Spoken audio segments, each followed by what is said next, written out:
Okay. Constantly. All right.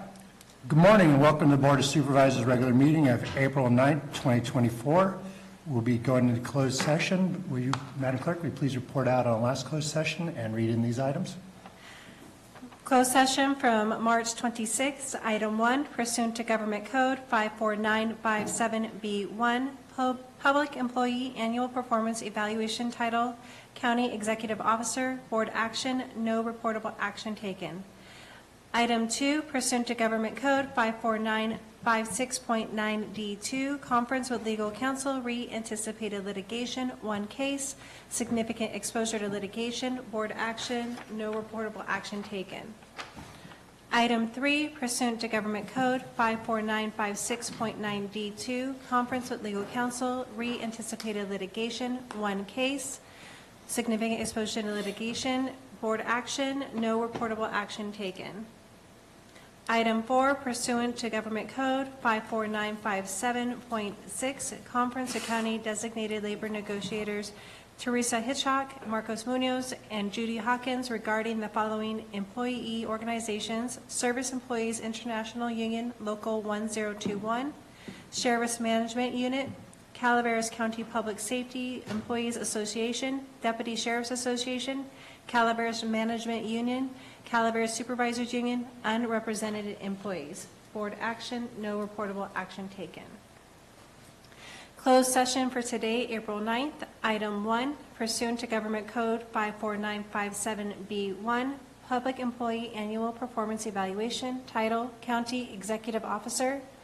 Item 2, pursuant to Government Code 54956.9D2, conference with legal counsel, anticipated litigation, 1 case, significant exposure to litigation. Thank you very much. Is there any public comment on this item in the room? Any public comment online? There is no public comment online. Thank you very much. We will recess to closed session and we'll return at 9 o'clock.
Good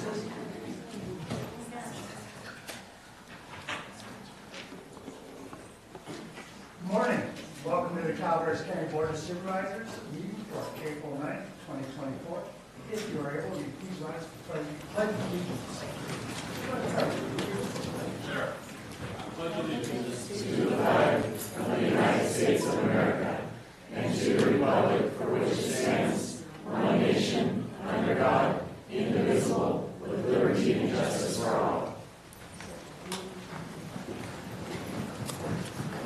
Thank you very much. It's great to see such a great crowd here today. We always appreciate it when we've got people in the audience.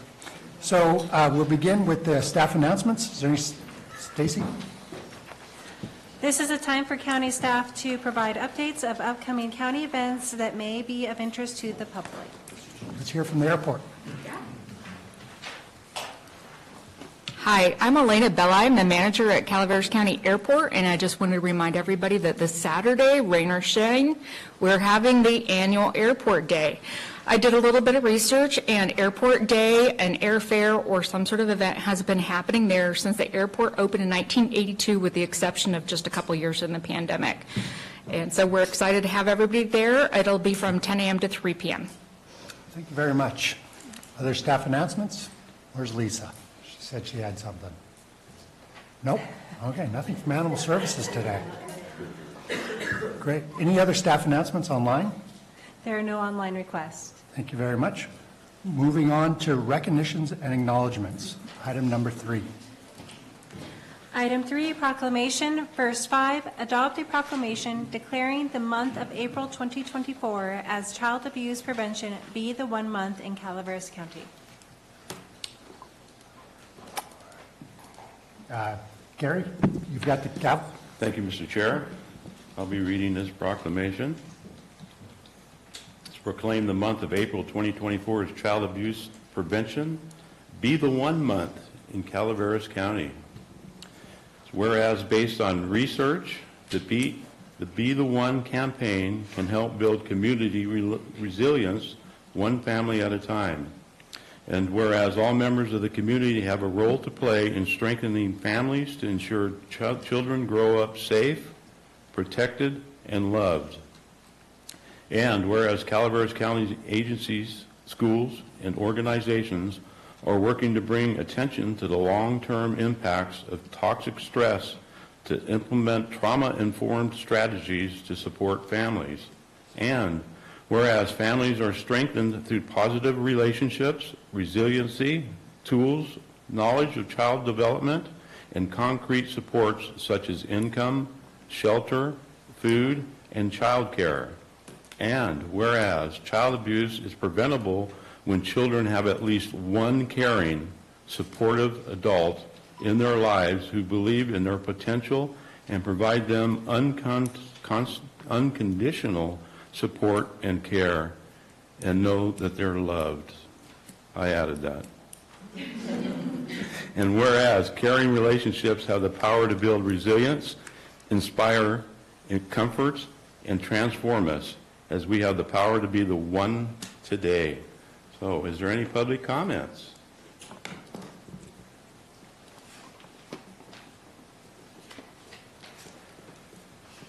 Good morning. Can you guys hear me? I'm Amy Eves. I'm the First 5 Calaveras Executive Director, and I am here on behalf of Prevent Child Abuse Calaveras Council. Our mission is to improve the well-being of all families in Calaveras County through safe and healthy relationships within homes, schools, and communities. Every April, the nation observes Child Abuse Prevention Awareness Month. In 2019, Prevent Child Abuse Calaveras first partnered with court-appointed special advocates, CASA of Calaveras, to ask the Board of Supervisors to proclaim April as Be the 1 month in Calaveras County, a campaign started in Yolo County in support of National Child Abuse Prevention Month. The Be the One campaign raises awareness of the power of connection and the concept that all of us have a role to play in creating safe, stable, nurturing relationships and environments. By building a community that is resilient to adverse experiences and toxic stress, we can all thrive. We ask you to join us in sharing the message that we all have the power to be the one.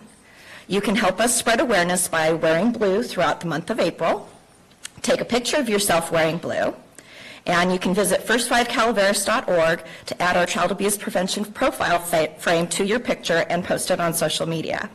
And if you add the hashtags #WearBlueForKids or Be the One and post to social media, you can join the movement and make this go viral.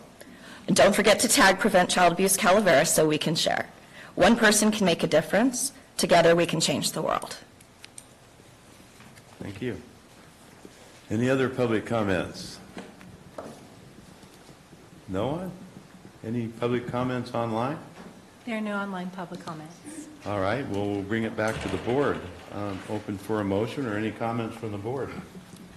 I'd like to make a comment. I've observed this program for the last 8 years, and it is a wonderful program. And when you do the awards for Be the One, you really get to see some people who are really making differences in kids' lives. So, yeah, I would be happy to make a motion. Motion by Supervisor Garamendi, Second. second by Supervisor Stopper. Any other comments by the board? If not, I'll call for the vote. All in favor?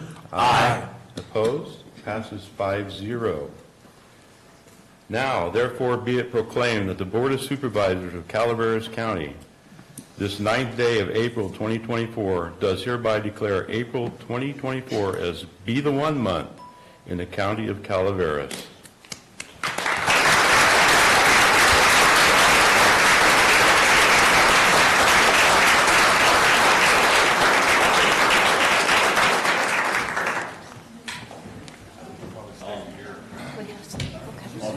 Jack, you should go.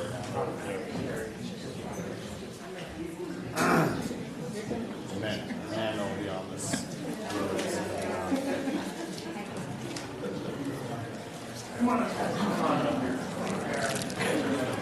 I'm not in it this time, so I'm going to take a picture. Yeah, I'm excited.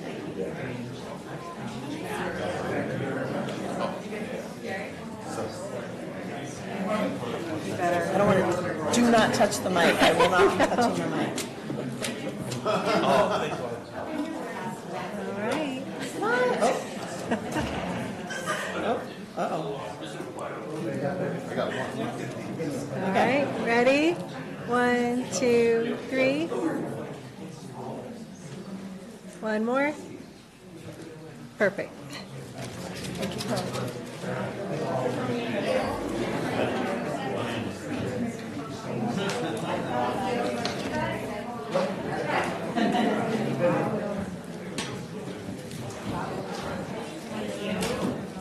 Here.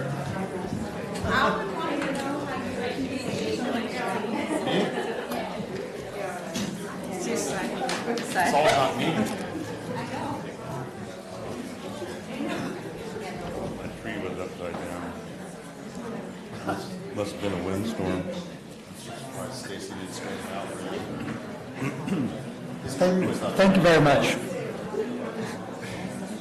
Thank you. Madam Clerk? Item 4, proclamation, Health and Human Service Agency, adopt a proclamation honoring Robin Carter for her over 30 years of service to the residents of Calaveras County in the Health and Human Services Agency Eligibility Division. Thank you. Breaking practice a little bit, I'm going to read this one because I've known Ms. Carter we've raised our children together in this community. So it's my pleasure to honor her, and she's been a real lifesaver in many circumstances over the years for our community. So I get the privilege of reading a proclamation honoring Robin Carter for over 30 years of service as part of the Health and Human Service Agency Eligibility Division and congratulate her on her well-deserved retirement.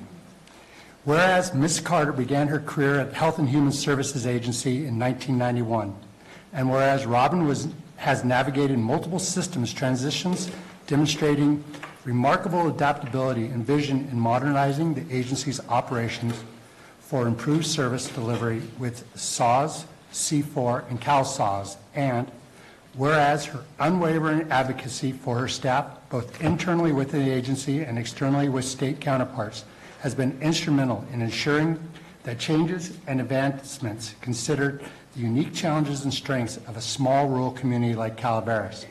And whereas Robin's leadership led her team to be recognized throughout California as a beacon of innovation and dedication, notably mentioned in the CalFresh TA Digest, which hailed her team's presentation as the little county that could. celebrating their achievements in overcoming rural operational challenges and underscoring the critical impact of attentive listening and breaking down of barriers to service. And whereas Robin is distinguished for her exemplary leadership in California, particularly as the helm of the only county to exceed both federal and state established goals for the Medi-Cal unwinding procedure post-COVID-19 pandemic, achieving a 100% completion rate in processing applications within 45 days, thereby setting a benchmark in responsive and effective public service. And whereas Robin's journey within the agency, working up from an entry-level position to a current role, is a testament to her dedication, hard work, and exemplary model of career development and leadership. And whereas her invaluable contributions to emergency preparedness and response, especially during critical times such as the Butte Fire, where she led evacuation teams while her own family was displaced, having shown her extraordinary commitment to the community under the most challenging circumstances. Robin, thank you. Are there any public comments?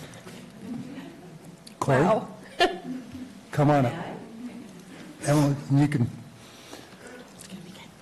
We're going to let everybody talk about you, and then we'll let you say a couple things. You're going to round it all up at the end.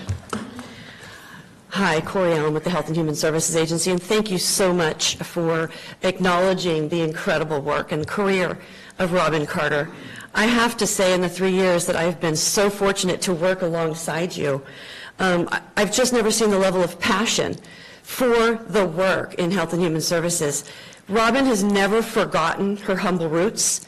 She comes every day to the workforce and lifts up people, not only on her staff, but throughout this community, and reminds them that no matter how hard things are right now, there's hope and there's an optimistic future.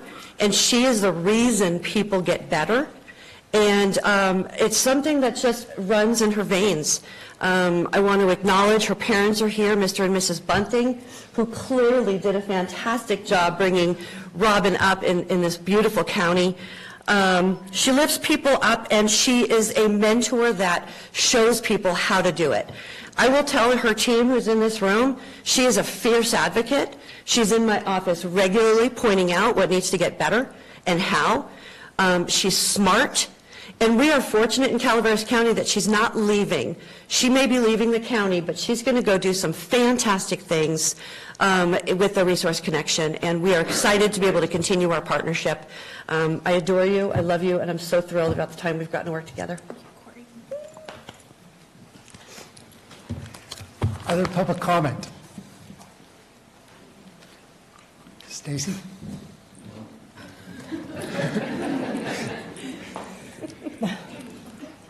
Good morning, Stacy Johnston, Calaveras Mariposa Community Action Agency. I've had the pleasure of knowing Robin since high school. I will say Robin introduced me to things that I probably shouldn't have been introduced to. My parents are But one of the things that when I was thinking about Robin and the thing that kept popping into my head, and I want all of you, our board, and those in this room to kind of lean into, is we talk about return on investment all the time, right? We want to see what our return on investment is in a business, you name it. That's the bottom line. What's our return on investment? You can hear, you've heard just a fraction of what Robin's career has lended itself here to the county, but I can speak to another side. In 2015, I was honored to work with the Chamber of Commerce, and one of the things that was a highlight of my career was working with Robin, and through the program, what was the name of it, where clients would come and seek employment. And Robin held many training opportunities and would work with me at chamber events and speak to businesses and ultimately place individuals who were ready for that opportunity to get back into the workforce. I saw it time and time again where businesses got to be the beneficiary of Robin's work. And so economic development was happening. She didn't even know it, right? Community development was happening. She probably didn't even know it. So when I talk about return on investment, we're talking 30 years of Robin serving through programs that have changed the lives of so many individuals that you cannot put on paper. You can't track a number over 30 years. Lives changed. And in community action, we talk about helping people, changing lives. Robin embodies that every single day. We've worked side by side on many occasions, warming centers, cooling centers, shelters, and she is the first to show up through rain, sleet, snow, you name it, she's there. I love you. This is definitely not goodbye. It's an opportunity, and you know that. I think that's where we get excited, is that there are gaps that we get to fill now because of your leadership and what you bring to your new role. And the Resource Connection, I'm just, again, you're gaining such a gem for our community, and we're just so blessed to see you and see you thrive. And to your mama and daddy, I love you more than anything. You are amazing. Thank you for your service for many years. It has definitely trickled over to Robin.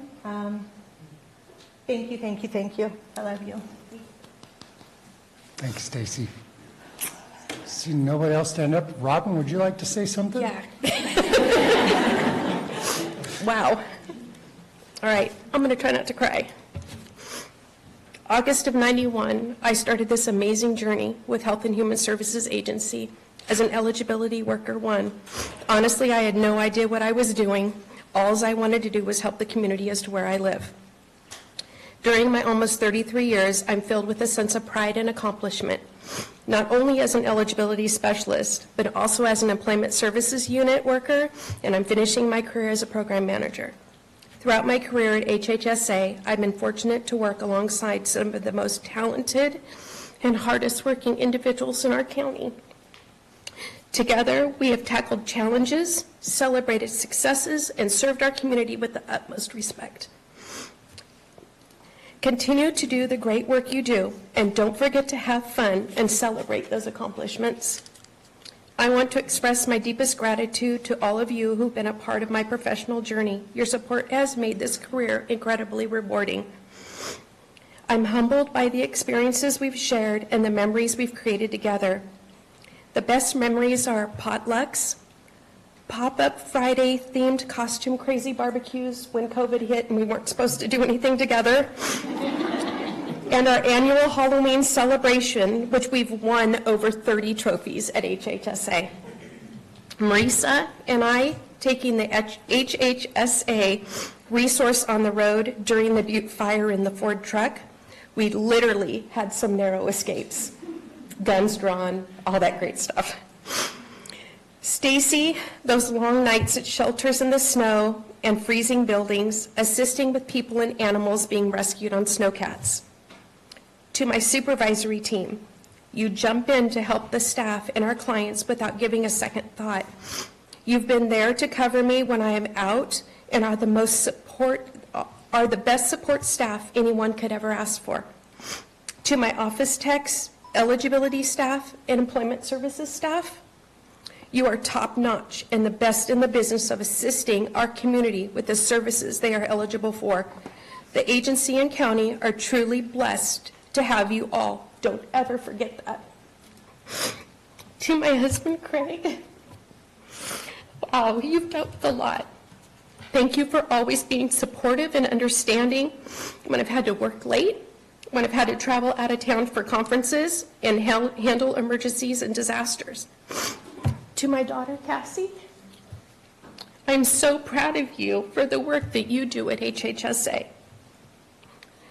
To my mom and dad, you have always encouraged Laura and I to be successful and give our best no matter what. Thank you for that. I love you all so much. Corey, Michael, and the executive team, thank you for the laughs, some tears, teamwork, and support over the years. It's not goodbye, it's I'll see you soon. As I retire from HHSA, I embark on a new chapter. As a Resource Connection Director of the Crisis Center, I'm filled with excitement to continue to serve our community, as well as continuing to network with HHSA. Thank you for letting me be part of this amazing agency.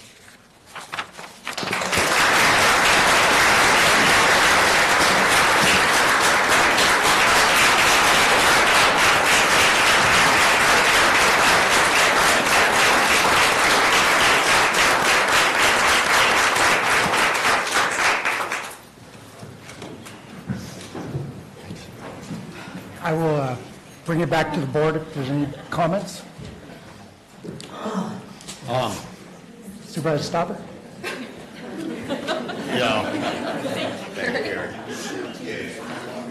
A commitment to community that long and a job over 30 years with the Calaveras County, your commitment to community is huge, and your patience with the county is very strong. So we appreciate everything you do and your patience, even with us up here at the podium, working through all your time.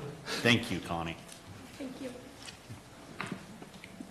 Martin? Just say thank you so much for your service. And before I call for the vote, I'll just share one personal anecdote, not regarding our kids, but really the work that Robin's done in my community. There was a night where the county had no choice but to red tag a building. And what we found in the evening was that there was a mother who was ill with 2 children that were living in an illegal apartment in the back. We didn't know that. When we found it out, it was after business hours, and this woman was about to be unhoused with her children. In a panic, I called the one person who I thought might be able to help, which was Robin. And Robin came in and made sure that the person was housed and was enrolled in the system and was getting the help that they needed. And that was above and beyond, and it was on a moment's notice. And she said, "Jack, I got this." And she did. And so I thank you for all that you do for all of our communities and my community as well. So thank you very much, Robin. With that, I will call for a motion. I'll move this item, Mr. Chair. Motion by Supervisor Toffenelli. Is there a second? I'll second. Second by Supervisor Stopper. All in favor? Aye. Now, therefore, it be proclaimed that the Board of Supervisors of the County of Calaveras on this 9th day of April 2024 does hereby honor and recognize Robin for her more than 3 decades of dedicated service, leadership, and commitment to the health and well-being of the citizens of Calaveras County. Be it further proclaimed that upon her retirement, the Calaveras Board of Supervisors wishes Robin a future filled with happiness, fulfillment, and the same dedication and passion that she has shared with our community and its residents. Thank you, Robin.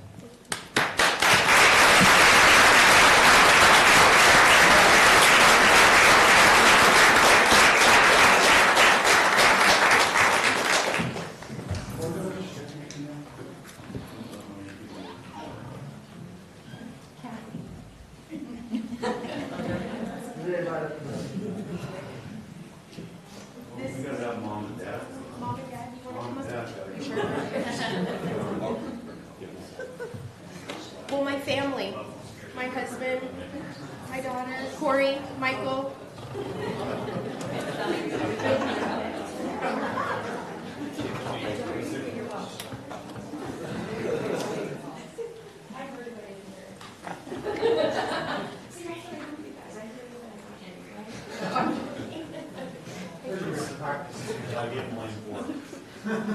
Where do you want me to be?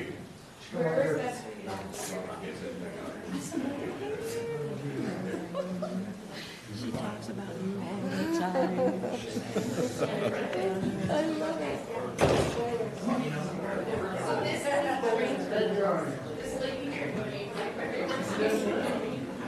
Stacy, you want to come up further?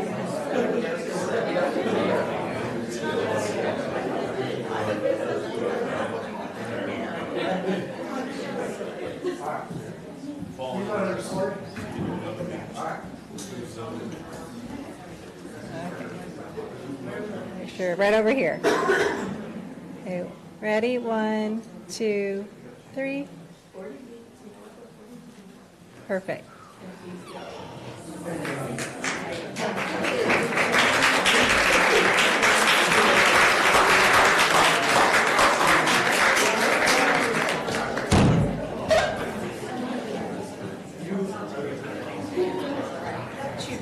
pen.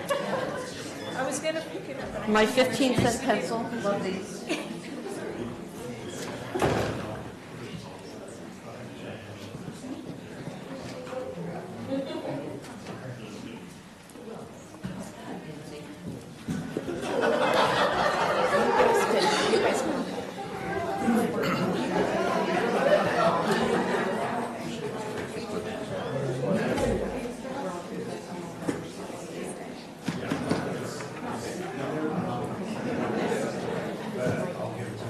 All right, we'll move on to item number 5. Madam Clerk?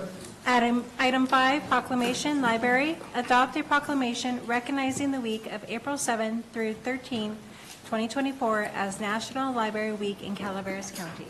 Supervisor Hubbard, you have the gavel. Thank you. Whereas libraries provide an opportunity for everyone to pursue their passions, connect with the community, and engage in a lifelong learning. And whereas libraries remain one of the trusted institutions for all members of every community, regardless of race, ethnicity, creed, ability, sexual orientation, gender identity, or socioeconomic status. And whereas libraries work to offer to our communities helpful programs and classes, books and media that are engaging, and new resources to stimulate ideas and conversations while promoting unity. And whereas libraries seek community partners to work together to offer the highest level of service, engagement, and opportunity. And whereas libraries seek to offer resources that help our patrons develop in all areas of life, economically, technologically, socially, personally. And whereas libraries are accessible to all, inclusive of all, and seek to promote local connection, understanding, and cooperation in building our community. And whereas libraries are cornerstones of democracy, promoting free access to information and exchange of ideas for all. And whereas libraries, librarians, and library workers join library supporters and advocates across the nation to celebrate National Library Week. With that, is there any public comment? Nancy. Thank you, Board. Congratulations, Robin. Nancy Giddens, County Librarian. The American Library Association sets our theme every year. I just want to make that clear. I didn't do this. The theme this year is Ready, Set, Library, which is pretty cornball, but the idea is that the library is a place that when you're ready to go, you can come here and we will help you with whatever endeavor you have, no matter where you find yourself on the roadmap of the journey of your life, whether you're preparing for a new career, starting a new business, raising a family, going to school, we're there, and we are there to help you as well as we can. I have to tell you, I am so proud of our library system. I was recently out of the state and visited a very well-known library, well-known all over the United States, and I looked around and I thought, well, yeah, they've got a whole lot more money than we do. They are serving a much larger community, but they have nothing on us. They have nothing on us. We have served over 45,000 people in the last year. We have 29,000 library card holders who have checked out and used 120,000 of our resources this year. I think that is pretty amazing. The use of our digital resources is increasing every year. We have about 29% of our uses this year is in digital. And I really like that because, unfortunately, that's the future. And for a rural, small community, it's very difficult for even our patrons to use these resources. But we're continuing to provide them and helping them get access through all the ways that we provide services for our county. But our people still love to hold an item, books and audiobooks and DVDs. They like those material things as well. So we have a wonderful collection of materials that's growing all the time. Our literacy division served 118 of our citizens last year to improve their literacy skills in all areas, not just reading, but also digital skills, work skills, finance skills. And over 3,300 hours of volunteer service in that division last year. As you know, we continue to serve lunch at the library. We're increasing our program this year. We're very excited about the new opportunities that we'll have. We gave away 5,547 lunches last year over just a 28-day period. We will increase that this year because we have found some new ways to serve better. Our summer reading program helps our families and our children bridge that reading gap during the summer. We had almost 1,100 children enrolled last summer. We're looking for more this summer, and each of those children will receive free books all through the summer break time, and activities. And we are so happy with that program and the way it has grown over the years. We offered 389 library programs to children, adults, youth, and had over 6,400 people in attendance. We're really focusing on program. Our Friends of the Library are helping us provide 3 county-wide programs at the Central Library every year. Our summer reading bash at the end of summer reading, celebrating the moon for NASA's Moon Night. And then recently we had our first Around the World at the Library event where we had cultural experiences for our children to experience. And I wanted to share one little funny story. We had a map that we asked people to put, where have you been in the world? Whoops, hello, strategic plan. And one of the volunteers asked a child, have you been out of the country? Have you traveled out of the country? And he said, yes, I have. And she said, well, where have you been? And he said, San Francisco. So I love it that we are able to show children really what being out of the country means and give them these cultural experiences. So that will become an annual event. Our dedicated staff served our public for over 9,300 hours last year. That's pretty amazing when you consider 3 of our sites are only open 18 hours a week. They do everything they can. They work so hard to make our environment a welcoming, warm, pleasant, and inclusive space. They enjoy helping patrons find their books, use our public computers, and enjoy special programs. They're really true public servants of this county. I'm so proud of all of them. The Friends of the Library continue to partner with us. They are giving us, they pay for the majority of our digital resources. They support our public computers when those need to be replaced. They buy them for us. They are the supporters of the mobile branch library, giving us resource money to increase that collection, and thousands of hours of volunteer service to our libraries every year. They pay also for our storytime leaders, teachers, and so that's a huge service to our young families. So this is National Library Week, and we invite you to get ready to explore, become inspired, and connect with your library for National Library Week. Libraries are there for you all the way to the finish line. The Calaveras County Library staff and volunteers are committed to making our community stronger by offering information, program, books, media, comfortable, welcoming spaces. And we hope to see you at the library this week and every week, because every week is Library Week in Calaveras County. Thank you, Nancy. Any other public comment?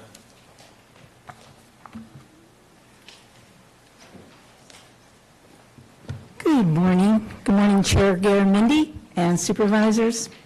My name is Terry Lane, and I am here today as the Chair of the Calaveras County Library Commission. And I cannot state enough of how proud we are of Nancy and her team and what they continue to accomplish for our community.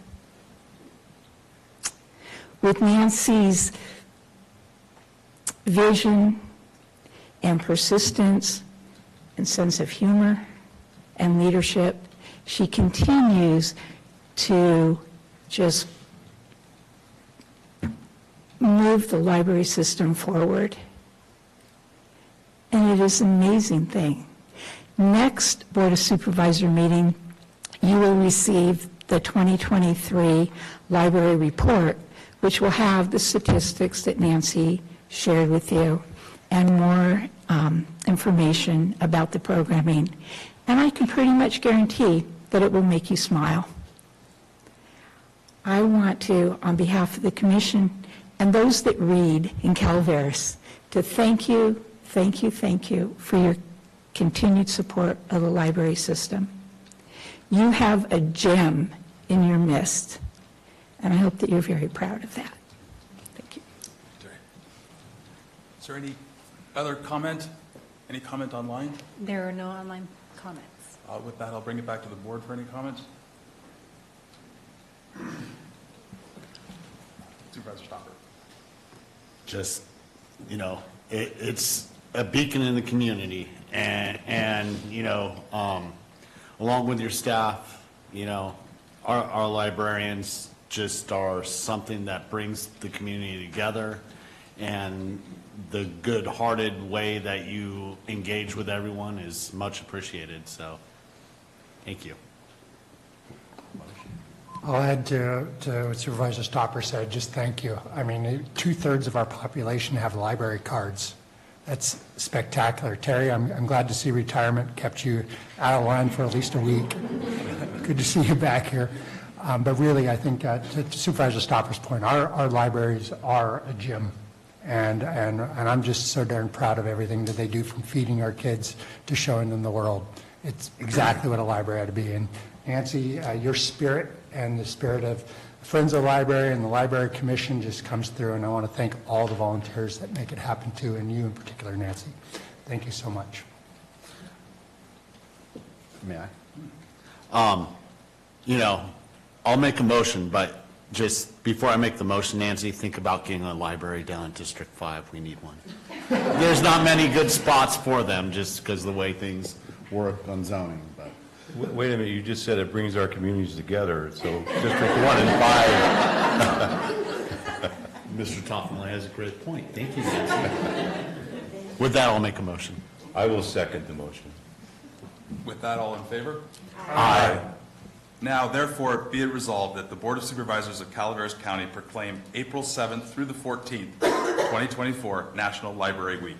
During this week, explore, become inspired, and connect with your library, and enjoy all the Calaveras County Library has to offer.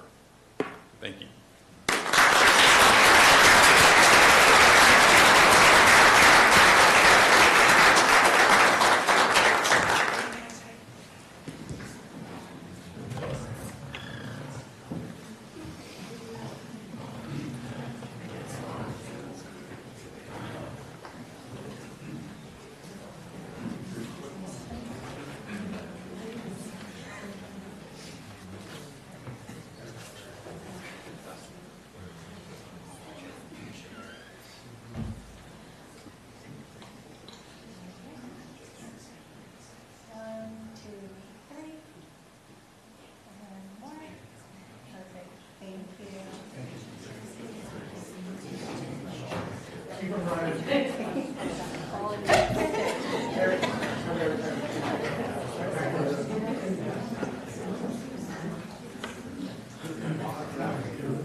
All right.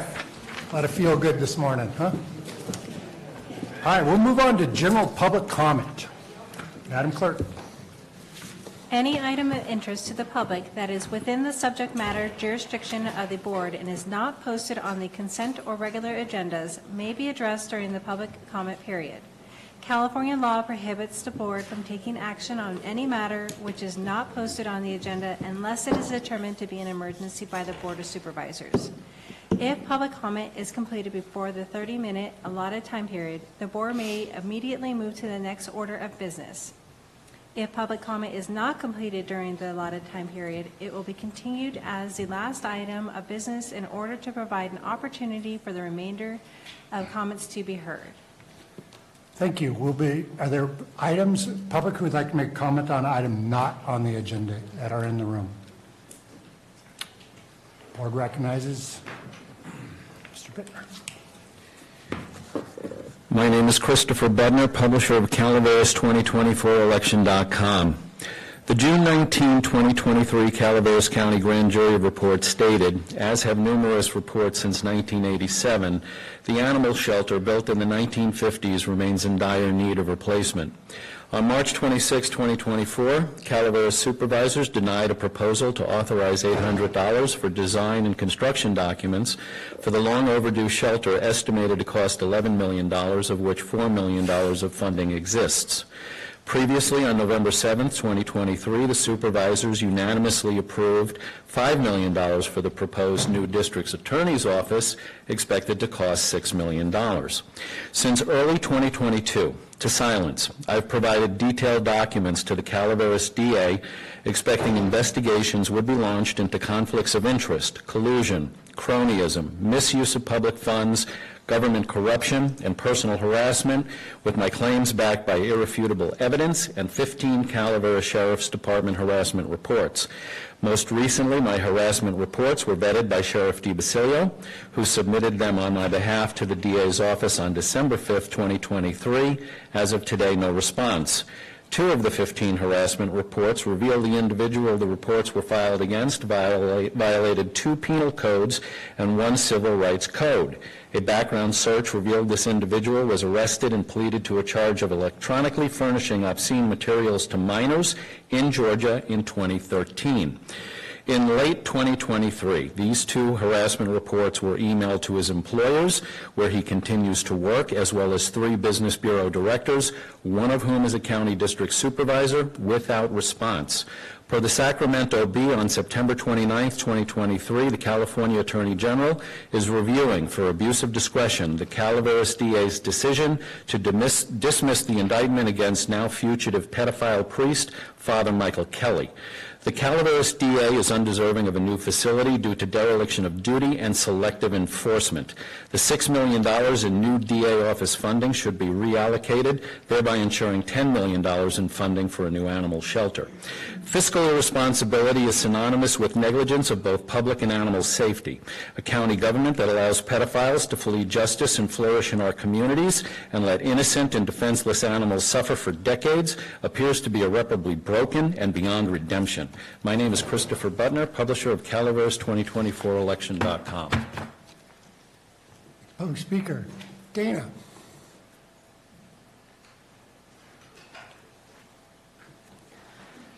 Just wanted to let you know I'm out holding office hours again this morning in about 10 minutes at the library here in San Andreas from 10 to noon. It's a good thing it's close. I was going to make comments earlier. I thank them for hosting me. It's a good resource for me. Even if I don't have a lot of folks, I can do a lot of research and spend time. And really, I'm kind of old-fashioned. I like to look at the physical paper, and even the placement of things is important to me because I'm just learning things about the community. So, and I'm over in Amador, and I'm on our Friends board, and I'm really envious of Nancy. You got a really great employee. I would love to steal her, but I don't think we'd ever be able to do that. So, and you have a wonderful facility too. I'm really jealous of your facility. It's very nice. So I'll be over there and keep going. And, Ms. Carter, congratulations. 30 years is a very long time. And that's there's a lot of challenges. There's a lot of challenges for being a public employee. I always say I have magic dust. I still have some for this month since it's only the 9th. Some things we can do, some things we can't, some things we'll continue to work on. So take that magic dust over to Resource Connection. I know they're doing a lot of good work as well. So thank you again. It's always a pleasure to be here. Thank you, Dana, and thanks for the Senator for holding his office hours in our county. You bet. And the law library's in there also if you have a little time. So. Thank you. Is there other public comment in the room? All right, we'll move on to consent agenda. Stacy? Consent agenda items are expected to be routine and non-controversial. They will be acted upon by the board at one time without discussion. Any board member, staff member, or interested party may request removal of an item from the consent agenda for later discussion. Any board members wish to pull an item from the consent agenda? Items 16 and 19, and I'll leave the rest to everyone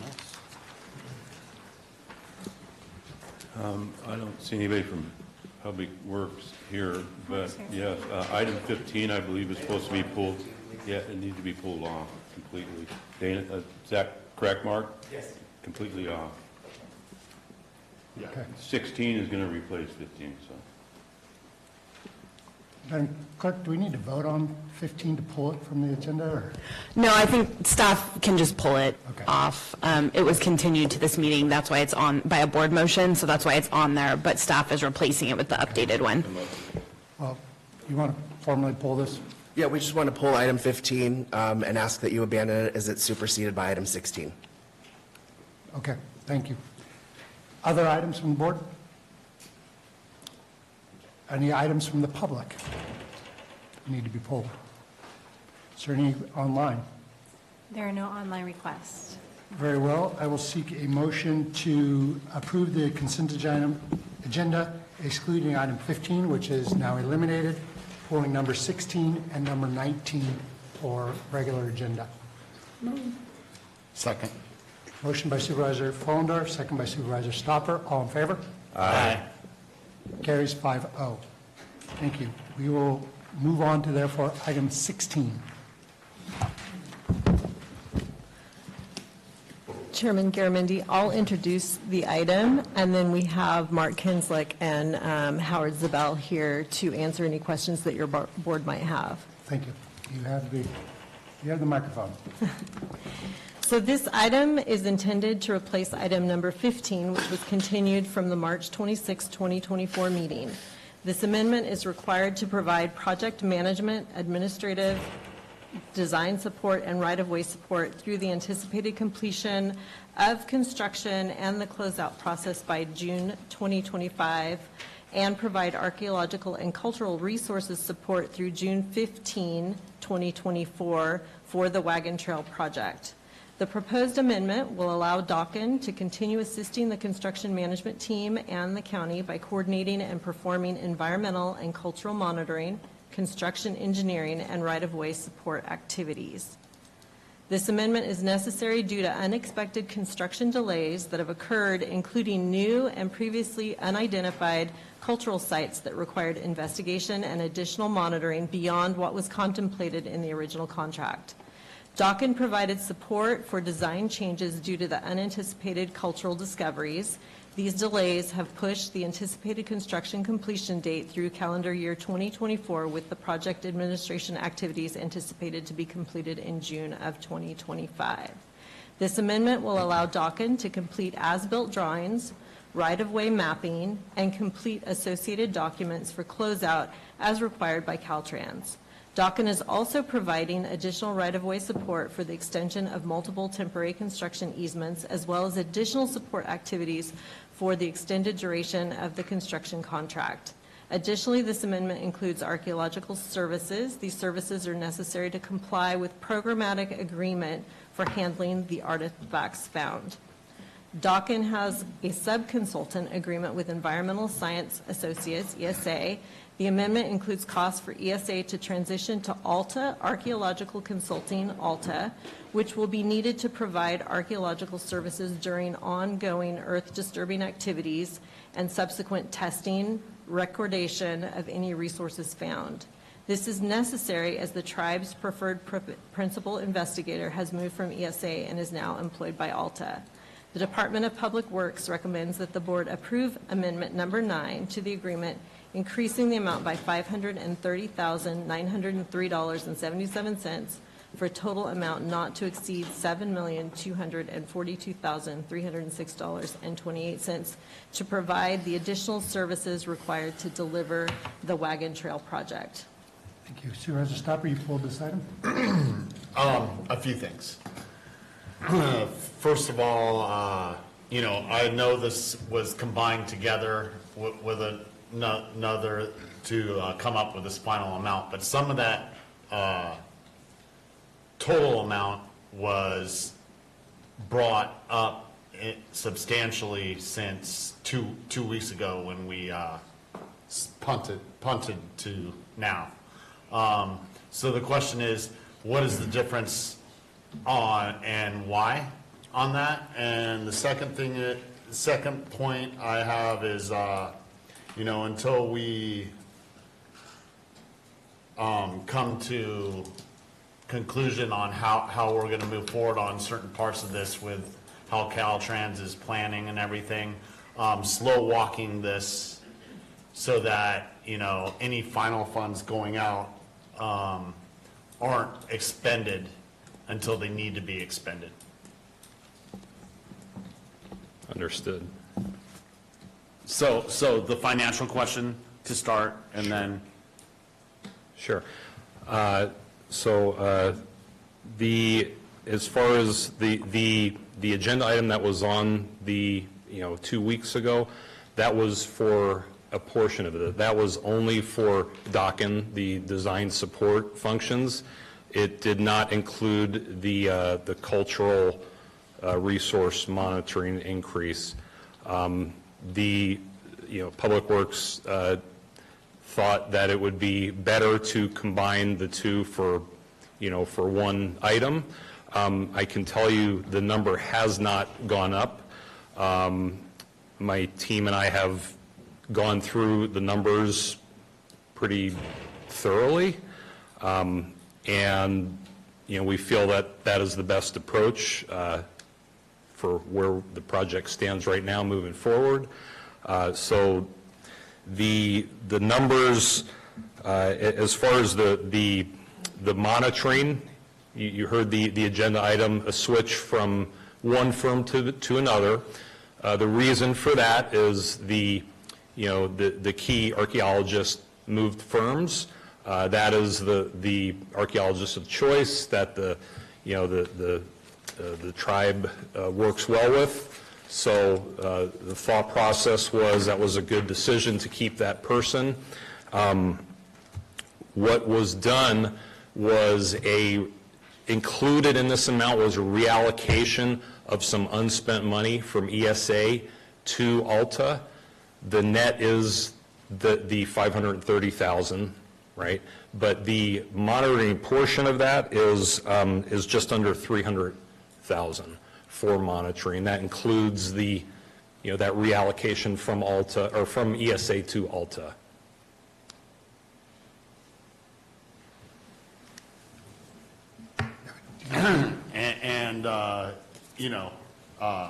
When we get to final, barring any other questions for any other board members, just the caveat added to this that, slow walk the spending on this as we move forward until we come to final decisions on progress.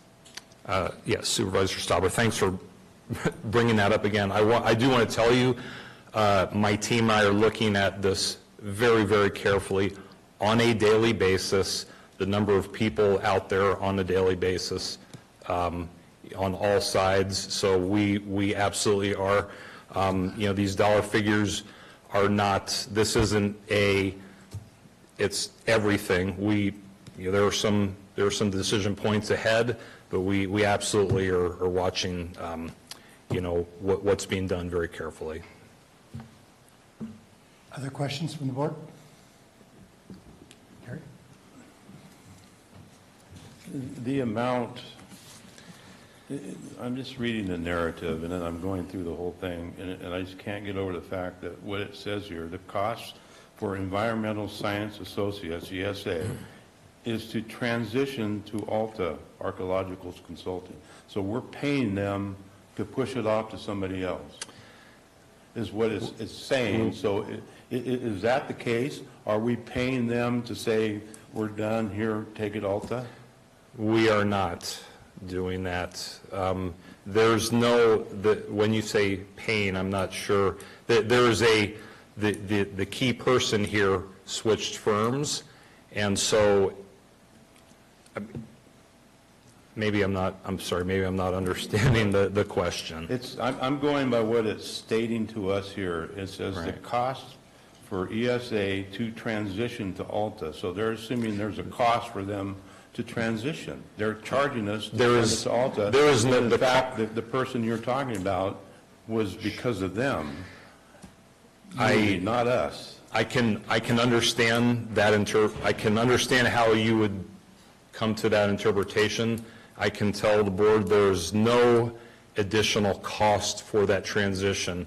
The intent of that verbiage is these are the costs. There's a budget reallocation from ESA to Alta. There is no additional cost or markup to any of this.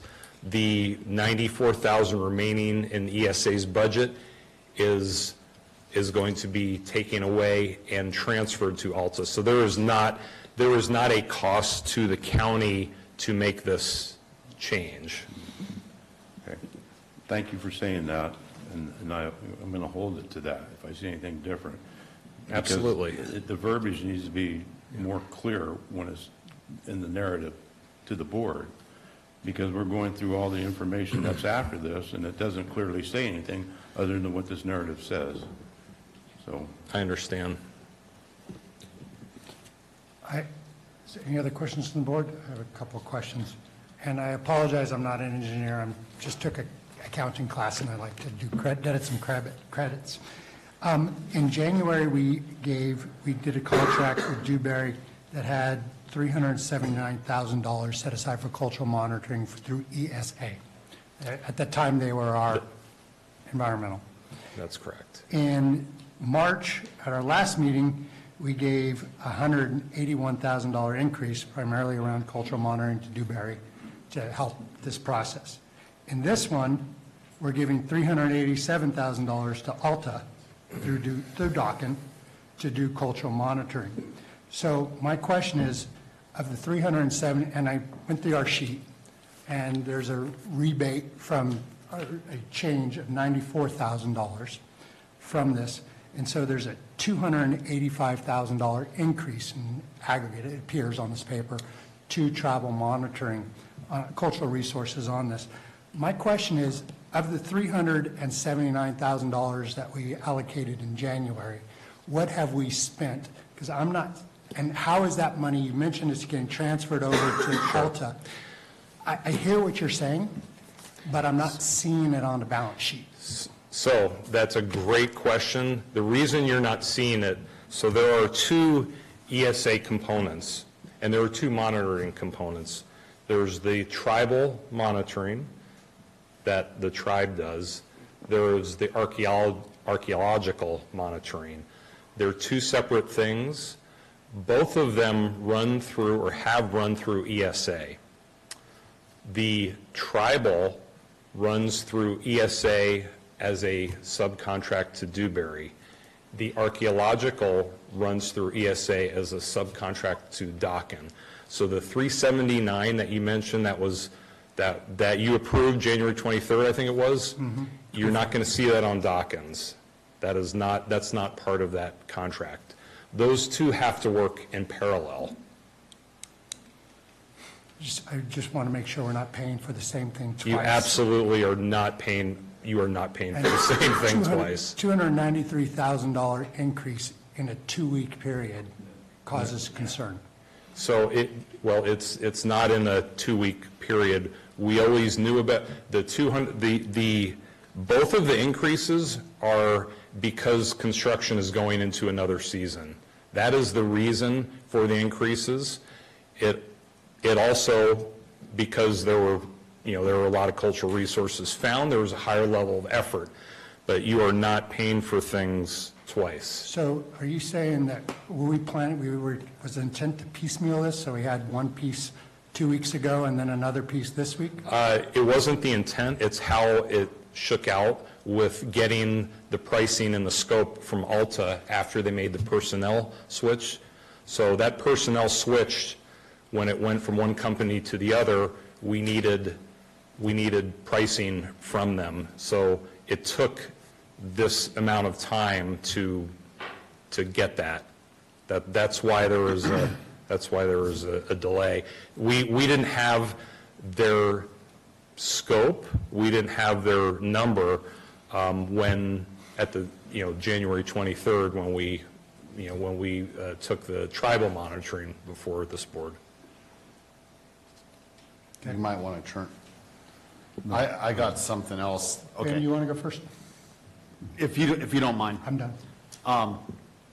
Quick question, and this might be for council, and I mean, I can wait on it if we need to talk about it between you and me later. But, with contract law, and we already have a contract and a budget set up with the first firm and with the tribal member of choice, which we're bound to and tied to, making the choice to switch firms, which in turn seems to be the extra cost to me a little bit. How are we responsible for that when, I mean, that's a major change to a contract, it would seem. There was no extra cost, Supervisor Stopper. To the contrary, so there's additional budget that's requested. It's not because of the change. It's because of the increased scope and the increased duration. It has nothing to do with the change in consulting companies. When we went into budget last year and we made some of these adjustments, I mean, we do it for the fiscal year. And we already knew things were dragging on into this year then. I'm missing a lot. I'm sorry. I'll leave it at that. I'm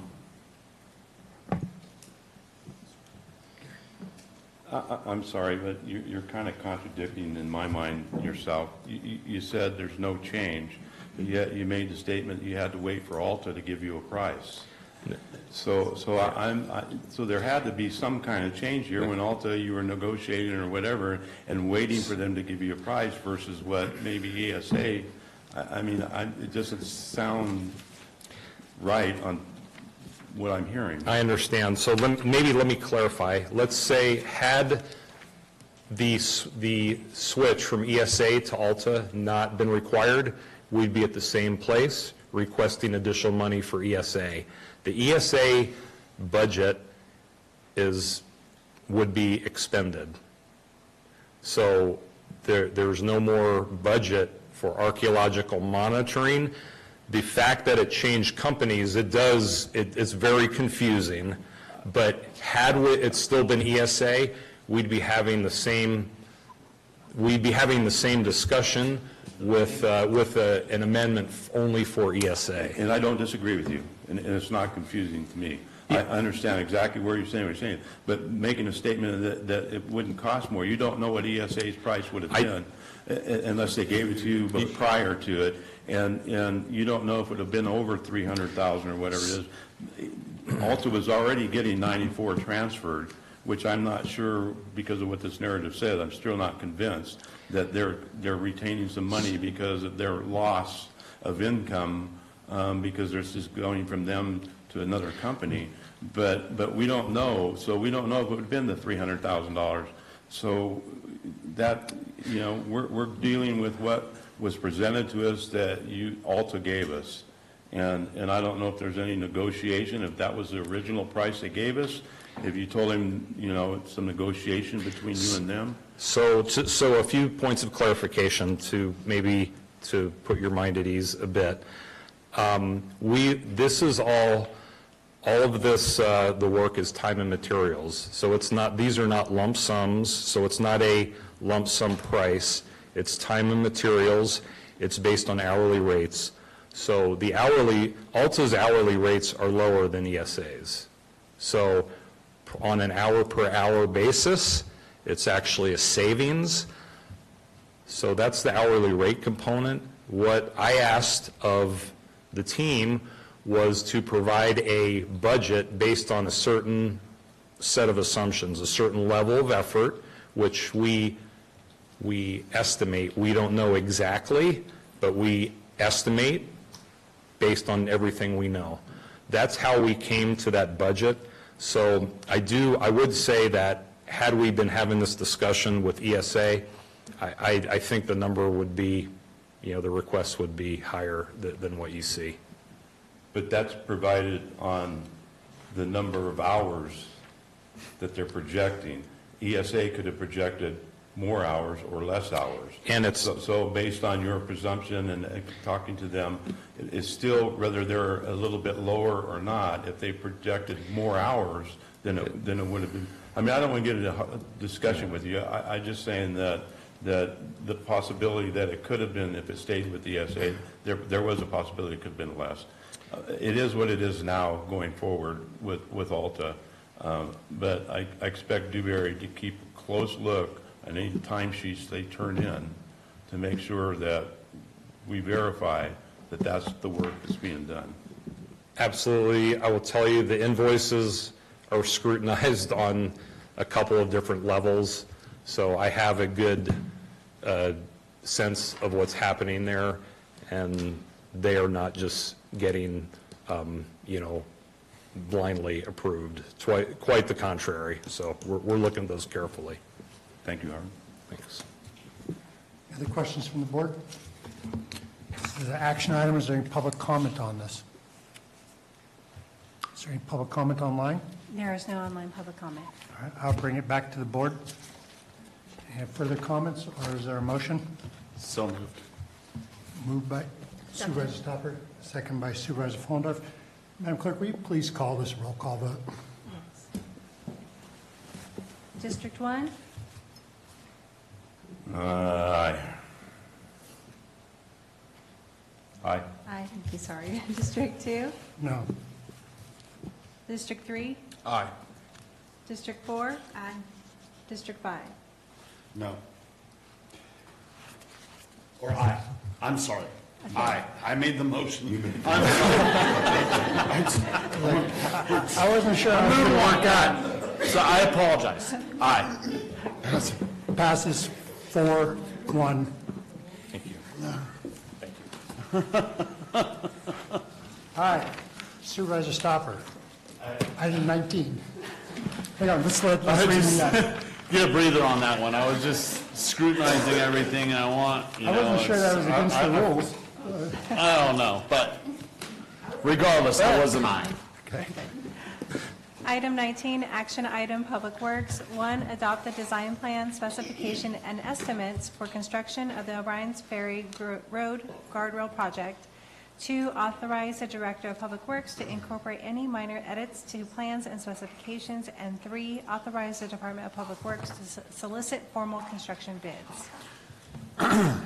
I pulled this, not because I'm against it. We definitely need to make this area safe. I've talked with Supervisor Follendorf in the past, and, I am very well of the crashes that have happened there.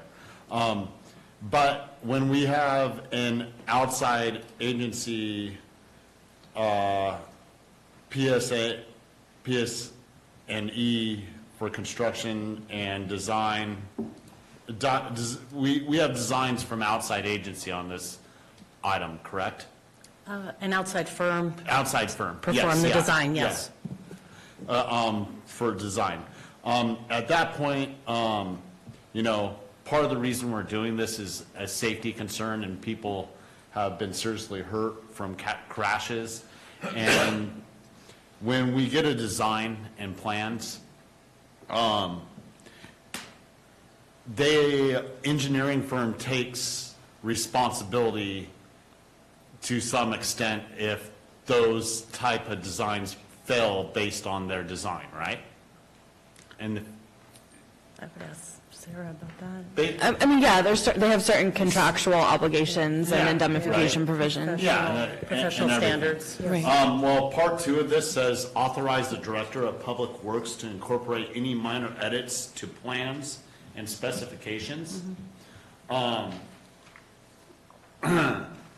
the point where we make any changes ourselves to a design by other engineers, we take on that responsibility because we effectively change a small part of the project, and the engineering firm then can say, look, you changed this, and we're not responsible for any failure in the future. So, yes, that would be true, but we would never make a change without going back to the engineering firm and asking them to sign off on the plans again. So that's why I want clarity on this. Sure. Because it says authorize the Director of Public Works to incorporate any minor edits to plans and specifications. That's And so- after approval and drafting by the original engineering firm should be added to that wording, because I don't want anything changed outside of that context. Yeah, and I think the intention of that language is that if the firm were to make changes, it wouldn't have to come back to the board. I understand. Yeah. That. I want it laid out so that everyone's No one- very clear on this. No one from the county will be changing someone else's stamped plans. Absolutely not, absolutely not. That's, because it happens. Completely in clear. other places sometimes. So. Understood. Other questions from the board? Very well, is there any public comment on this item? Any public comment online? There is no online public comment. Seeing none, I'll bring it back to the board for a motion. Move. Moved by Supervisor Follendorf. Second. Second by Supervisor Stopper. Oh, sorry. Does that motion include the language that we just spoke of? I wasn't, did we need to change the language? I don't, I mean, I understood that Supervisor Stopper was providing clarification, but if you want to change language, we can. Something simple is something I would like, so it's plain and clear and binding. Here, let me reread it.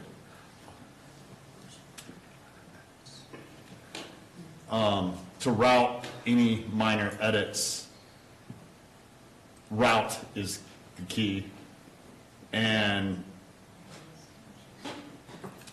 through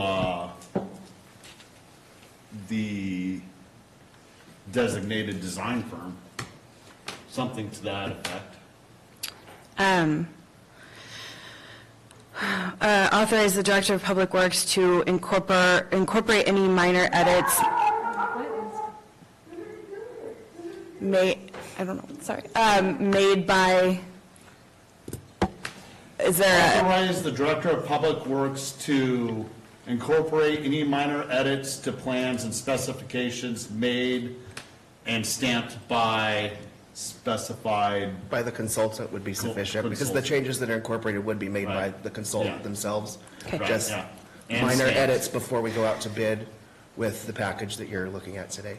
I appreciate that, Mark. Absolutely. Is there a change to the language? I'm going to check with council. to make sure. So would it be acceptable to just add to the end of Part 2, to where it would now say, to incorporate any minor edits to plans and specifications made by the county's design consultant? Does that make sense from a Public Works perspective? Okay. Sufficient. Yeah. Okay. We'll add that Thank into you. our standard language going forward. Let me see if the person making. There's a motion standing with edits, or? I'll second that. Thank you, Ms. Fullendorf, for your consideration. Definitely in support of the project. So we have a motion and a second as amended. Any public comment? Anybody online? No online public comment. All in favor? Aye. Opposed? Carries 5-0. Yeah, let's take 5 minutes and then we'll start our regular, I'll let everybody set up. So actually, let's get back here at 10:30. Thank you.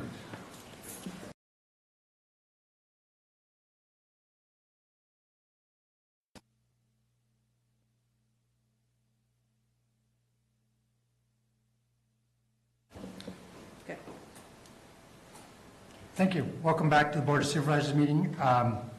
We're going to continue items 20, 21, and 22 to a future date.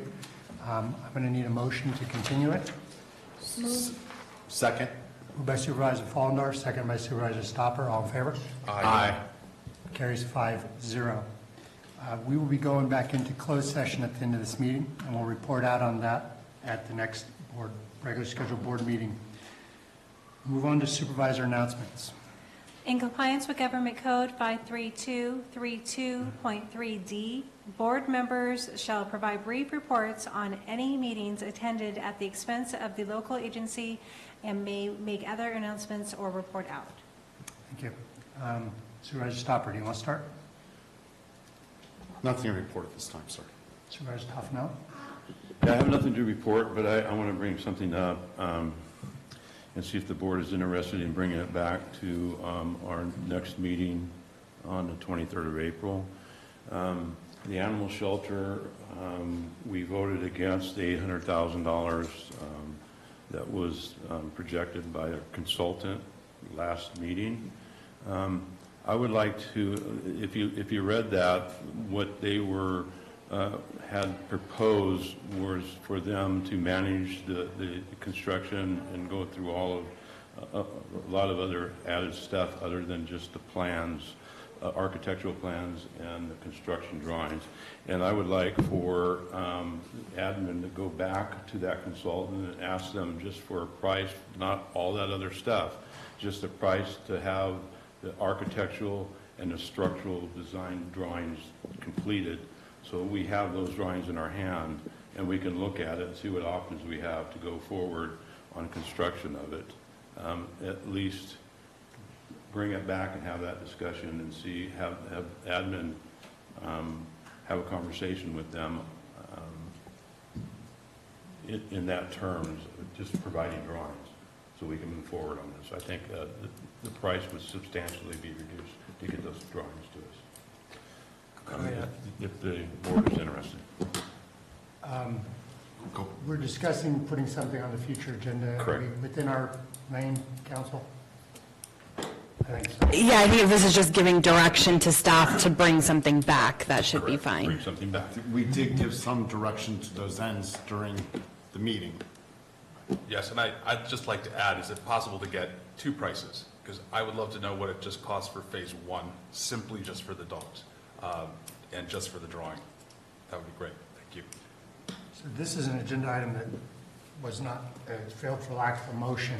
So staff, is next week enough time for you to bring us back something? 2 weeks. With 2 weeks to have something of substance? So if it's okay with your board, we'll try to bring it back in 2 weeks, but we do need to get the pricing from the consultant. So we'll try to have something for the next meeting, but it may be the following meeting before we can bring it back. Okay, so we're keeping the animal shelter moving forward in some form. Moving forward on it and get the drawings. Anything else, Supervisor? That's it. Amanda? Last week, attended COG. The COG did approve the CMAQ allocation advancement to the county for the Valley Springs school project. I would, if it would be okay with the rest of the board, another request, have that brought back to understand what that timeline is. These funds do need to start being billed. It is on a federal fiscal year, which means October 1st, and the clock is going to start ticking here pretty soon. So I would think it would be wise to also keep a pulse on that. Also, at that same meeting, and feel free to help me with this, the discussion for the COG, they will be starting their regional transportation planning. That happens every 4 or 5 years, I believe, and we need to make sure that the jurisdictions have all of the projects in that plan, otherwise they do not qualify for funding.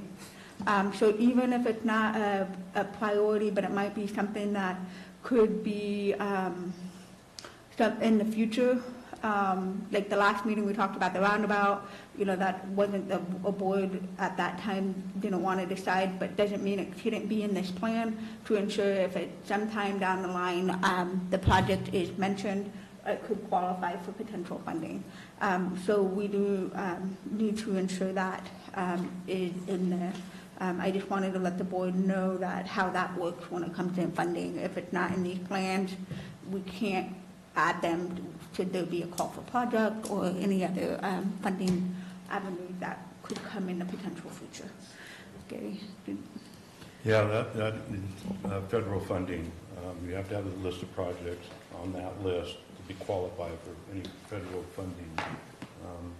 And unfortunately, Wagon Trail wasn't on that list back then. It wasn't even, so we lost out at that. But going forward, we need to put anything we can on that list and get it done. So in the future, we can qualify. If we do qualify, it's on the list, so we can ask for federal funding for it. Ben? We discussed priorities, and this has been on our priority list for a long time. Garner, Olive Orchard, and 26, and that probably should be on there. Okay. Along with other things. I don't know if that's something how to, for further discussion with the board, to make sure those are captured when Public Works comes back. But however that might manifest itself, I think the board would be, I'm assuming the board would be interested in ensuring that their priorities are in that list to qualify for federal funding. But I just want to put it on everybody's radar because that is also coming up, and then the RFP will be going out. So once both jurisdictions get their information in, that will kick off, and that planning will happen in the next year. So this needs to get the list together for CMAQ, right? It's more than that. It's all federal funding. So that would be, Teresa, can staff bring that back and let's get that together?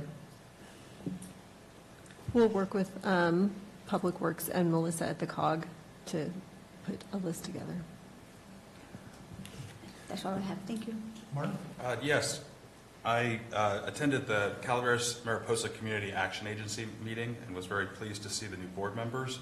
I attended the Area 12 Agency on Aging, and I need to talk to Teresa regarding a possible increase in this year's funding. I also just wanted to commend the road crews for the action that they took during this past storm. Nobody was expecting as much as we got, and they handled it beautifully. And I'm going to save my Spartan shout out for next meeting. Very good. Nothing to report. Don't forget, we've got the meetings going on the 11th for Calaveras County Parks Master Plans. The 11th will be at 5:30 p.m. at West Point. The District 3's is April 17th, Native Sons Hall, 5:30. And then District 1's seen it at April 18th, Chamberlain Memorial, Veterans Memorial. Is there anything else, Madam CEO? We're continuing to have our Parks and Rec Master Plan meetings throughout all of the districts. I did attend the one in District 5 and also the one in District 4. And those seem to be going pretty well, but we would encourage the public to come out and give their input on that plan. Thank you. And the council? Clerk? Good. Very well, we will adjourn this meeting and go back into closed session where we'll report out at the next regular scheduled meeting. Thank you. Recording.